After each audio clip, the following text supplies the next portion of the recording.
Halo Bung, salam Pancasila, merdeka. Beberapa waktu lalu, saya sempat berpikir bahwa aksi yang dilaksanakan kemarin pada Kamis 27 Agustus 2026 itu bisa saja tidak sepenuhnya murni dan sangat berpotensi terjadi kerusuhan.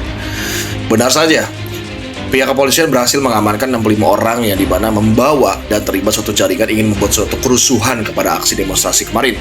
Sebanyak 39 senjata tajam diamankan, barang buktinya ya. Ada juga 2 buah airgun beserta pelurunya, gotri yang seberat 250 gram. Ada 201 botol kaca beserta 7 jerigen yang terisi bensin yang nantinya akan dibuat bom molotov. Dan dari sini kan kita bisa melihat bahwa memang ada segelintir orang yang memang dibayar, disewa untuk membuat situasi hancur, kacau, chaos, kerusuhan. Siapa yang menyewa hal itu? Siapa yang membayar? Ya mungkin mereka yang kata-ketir ketika di masa pemerintahan Prabowo ini dan mereka terlibat jaringan-jaringan korupsi, kalau kasus korupsinya diungkap di era pemerintahan ini sehingga kasus mega korupsi, dan mereka kata-ketir ingin berusaha menumbangkan, menggulingkan Presiden Prabowo. Saya tidak pro Prabowo ya. Pada saat kemarin pun Pilpres saya tidak memilih Prabowo, tetapi kita bicara tentang kebenaran dan bagaimana Indonesia ini bisa aman, tentram, dan masyarakatnya bisa hidup saling berdampingan. Kita bicara hal itu konteksnya.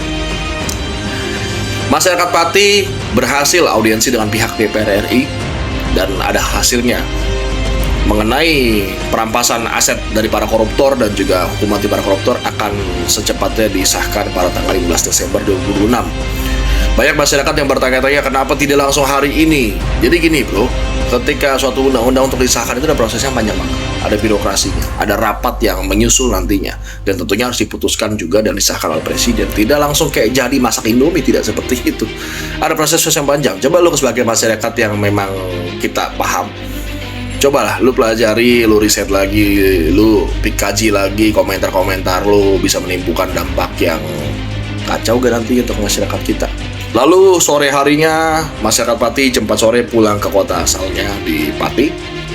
Sempat muncul banyak anomali demonstrasi saya katakan, karena mukanya sering muncul dan mereka bisa berubah bentuk, berubah kostum, berubah baju, tergantung kepentingannya atau tergantung bayaran yang mungkin saja. Ada sekelompok ojol yang dimana merasa kecewa dengan masyarakat Pati karena pulang sendiri dan tidak melanjutkan perjuangan. Padahal aksi perjuangan mereka sudah ada hasilnya, ada audiensi dan diputuskan juga dengan berbentuk keputusan. Tapi ada ibu-ibu yang sangat lantang bersuara di depan kamera, dan banyak sekali muncul di media sosial bahwa ibu-ibu itu beberapa kali ganti kostum dan muncul sering di mana-mana ya. Lalu sore harinya ada anak STM yang muncul ingin membuat situasi menjadi seperti lapangan tawuran gitu. Hobi mereka kan emang tawuran gitu, sudah tidak bisa dipungkiri. Sedangkan dari Dinas Pendidikan pun sudah dilarang untuk anak-anak sekolah itu dilarang mengikuti aksi unjuk rasa. Harusnya mereka berpikir gak sih, bapak mamanya nungguin di rumah dan lu disekolahin ya untuk mencari ilmu, bukan untuk membuat suatu hal yang chaos seperti ini. Coba berpikirnya, logikanya teman-teman semua anak STM dan anak-anak sekolah. Saatnya sayang sekali kan, masa generasi muda kita seperti ini yang dikatakan, digadang-gadangkan nanti akan menjadi generasi emas 2045. Kalau seperti ini bukan generasi emas tapi generasi cemas saya katakan. Pada saat aksi demonstrasi berlangsung ada pria yang membawa golok. Langsung saja diamankan oleh pihak kepolisian, dan untungnya demonstran itu juga melihat. Ngapain bawa golok? Niatnya udah beda berarti dong. Hingga di belakang gedung DPR, di gerbang Pancasila, ada mobil pickup yang berusaha menabrakkan diri ke gerbang. Tujuannya untuk apa? Menghancurkan gerbang biar masa-masa ini chaos bisa masuk kan. Berarti memang sudah disetting skemanya, sudah skenario-nya, ini seperti sudah dipersiapkan sebelumnya. Coba deh kita berpikirnya lebih kritis. Kritisnya bukan maki-maki orang, tapi kritis kita mengkaji, kita tarik benang merahnya dari awal sampai akhir, dan selalu saja seperti itu skemanya. Habis demonstrasi pasti rusuh, chaos. Yang dirugikan siapa? Masyarakat lagi. Mereka yang mau kerja, mereka yang mau pulang kerja, berangkat kerja, mereka yang mungkin mau ke rumah sakit, bisa saja meninggal gara-gara lu. Coba murni sampaikan suara rakyat, bukan suara orang yang bayar kalian. Dan masyarakat yang nggak tahu mau ikut-ikutan gitu loh. Jaga aja wilayahnya, jaga masyarakat, jaga teman-temannya, jaga keluarganya, jaga tetangganya, warga jaga warga. Kontribusi itu nggak harus tengah turun ke jalan. Ngomong seperti ini pun berkontribusi loh. Gue nggak ada yang bayar bro. Gue bukan buzzer negara, gue bukan pejabat pemerintah. Tapi murni gue rakyat biasa, independen, yang pengen menyuarakan isi hati gue, isi pikiran gue. Untuk apa? Ya untuk kita semua. Ya semoga bisa meluruskan pola pikir. agar tidak dapat masyarakat baik yang terprovokasi atau tergiring dengan opini yang disetting.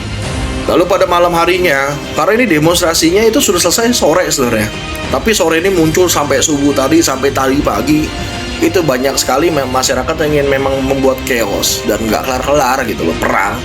Seolah-olah kerusuhan ini seperti lapangan tawuran, sebuah katakan tadi, tawuran antara polisi dengan masyarakat yang memang ini masyarakat yang sangat disayangkan sekali. Mereka bukan mewakilkan suara rakyat, mereka memang hobi tawuran. Kalau murni suara rakyat kayak cara seperti itu, jangan cari intelektual, sampaikan aspirasi. Kok perlu gugat di MK, bro? Janganlah demokrasi dikotori menjadi demokrasi, konstitusi dinodai, janganlah kondisi sosial politik kita dihancurkan oleh kalian semua. Kalau seperti ini, dampak ekonomi bisa hancur loh, dan bisa menimbulkan ketakutan bagi masyarakat Indonesia. Yang nggak tahu apa-apa masyarakat, yang nggak bersalah bisa jadi korban nantinya kalau sampai tidak bisa diterima kemarin. Bayangkan 1 hari tanpa polisi kemarin, Jakarta udah gelap gulita, udah asap di mana-mana, api di mana-mana. Rakyat sipil jadi korban lagi. Siapa yang senang lagi? Mereka yang setting skenario-nya. Polisi jadi kambing hitam lagi.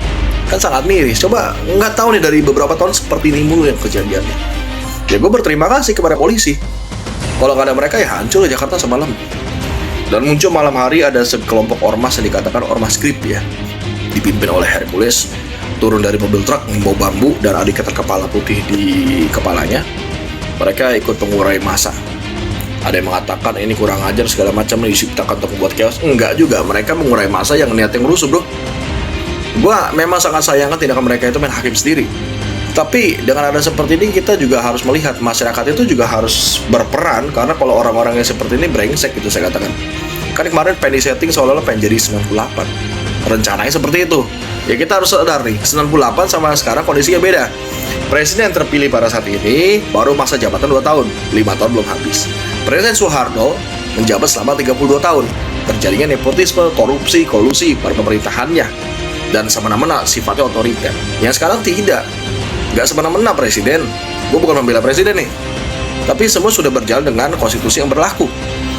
Terus pada 98 terjadi krisis politik, krisis ekonomi. Sekarang online shop masih rame, kurir-kurir masih bekerja kok, kantor paket, kafe-kafe masih penuh. Berarti ekonomi belum hancur dong, masih kategorinya normal. Kenapa pada mahal semua? Ya ikutin minyak dunia, ikutin perkembangan dunia. Memang kondisi lagi perang di sana, semua serba mahal. Cobalah kita jangan jadi masyarakat yang pesimis, optimis juga, sehingga kita bisa mempersiapkan 2045 sebagai generasi Indonesia emas, bukan cemas. Kalau seperti ini, gue rasa masyarakat juga ada yang takut.